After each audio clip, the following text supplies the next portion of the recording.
मी खर तर शब्द सुचत नाहीये.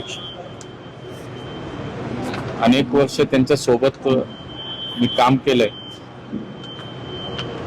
आणि हा हा धक्का आहे. इतका अनपेक्षित धक्का असेल असं स्वप्नातही वाटलं नाही. त्यामुळे विश्वास अजूनही बसत नाही. महाराष्ट्राचा एक लोकप्रिय नेता, गेली 4 दशकं ज्यांनी या महाराष्ट्रातल्या राजकारणामध्ये स्वतःची एक वेगळी ओळख करून दिली,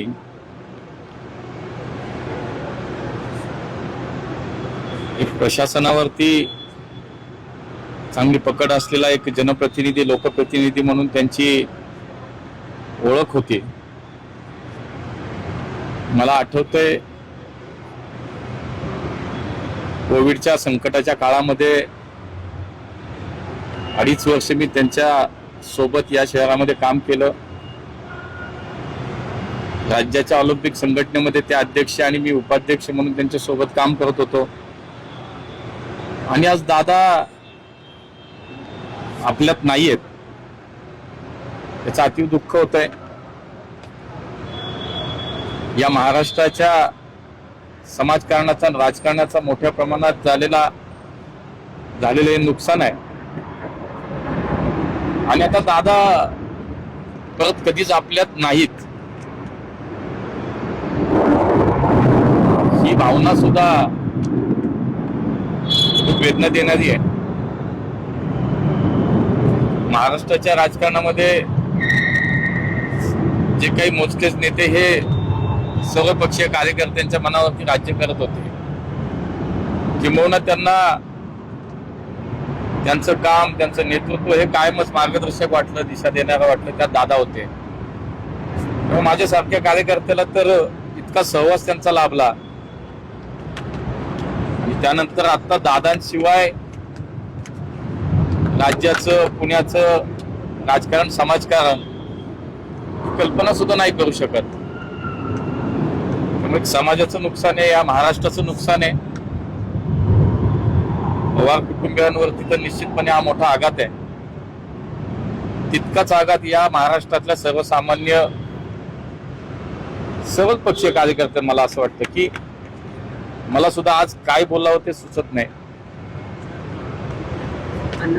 तर खूप काम केलं एकत्र त्यांच्या सोबत ना, म्हणजे एक साधारण ती भावना आहे.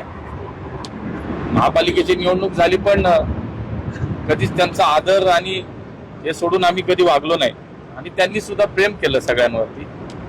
तर एक भावना आहे, बाकी काय आज बोलण्यासारखंही नाही मला वाटतं.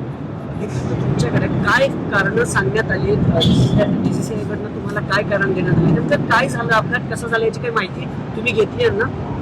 नाही, प्राथमिक जी काही दर्शनी दिसतंय, प्रथम दर्शनी जे जाणवत आहे, जी काही माहिती मिळते,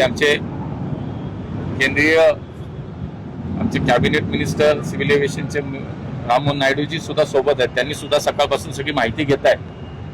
आम्ही एकत्रित जी माहिती घेतो त्याच्यावरनं हे आहे की प्रथम दर्शनी तरी थोडा विजिबिलिटीचा काहीतरी प्रॉब्लेम होता असं दिसतंय.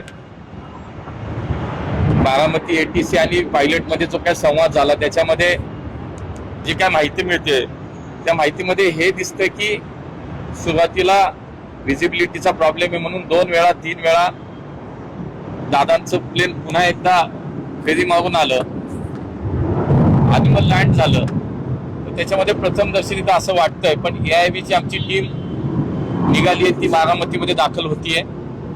DGCAने सुद्धा याचं जे काही एक प्रसिद्धीपत्रक काढले त्यामध्ये सुद्धा आता असंच म्हटलंय.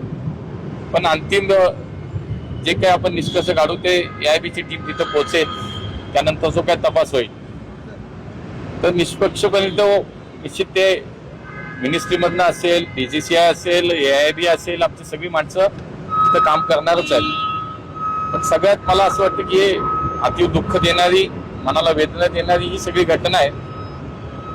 पुन्हा तेच म्हणेन की दादांशिवाय पुन्हा या जिल्ह्याचं राजकारण, महाराष्ट्राचं राजकारण हे अपूर्णच राहील. त्यामुळे त्यांच्यासाठी बाकी कुठले शब्द नाहीत. मला ते धाडसही होत नाही की त्यांच्याबद्दल मी श्रद्धांजली असा कुठला शब्द वापरावा. याची काही उच्चस्तरीय चौकशी अण्णा, बघा, बघते. ते झाल्यानंतर सुद्धा आमच्यात संवाद झाला. आणि बघा, मी त्या काळात सुद्धा अगदी निवडणुकीच्या प्रचाराची शिगेला होतं त्यावेळेस सुद्धा ज्यावेळेस मला विचारलं जातं की अजितदादांबद्दल तुमचं काय मत आहे, तुम्ही कुठेही रेकॉर्ड करा, मी तेव्हाही म्हटलं की एक या महाराष्ट्रातला असा नेता आहे ज्याची प्रशासनावरती अत्यंत घट्ट पकड आहे. त्यांना ज्या वेळेला मुरलीधर मोहोळ बद्दल विचारलं तेव्हा तेही असं म्हणा की एक चांगला कार्यकर्ता आहे.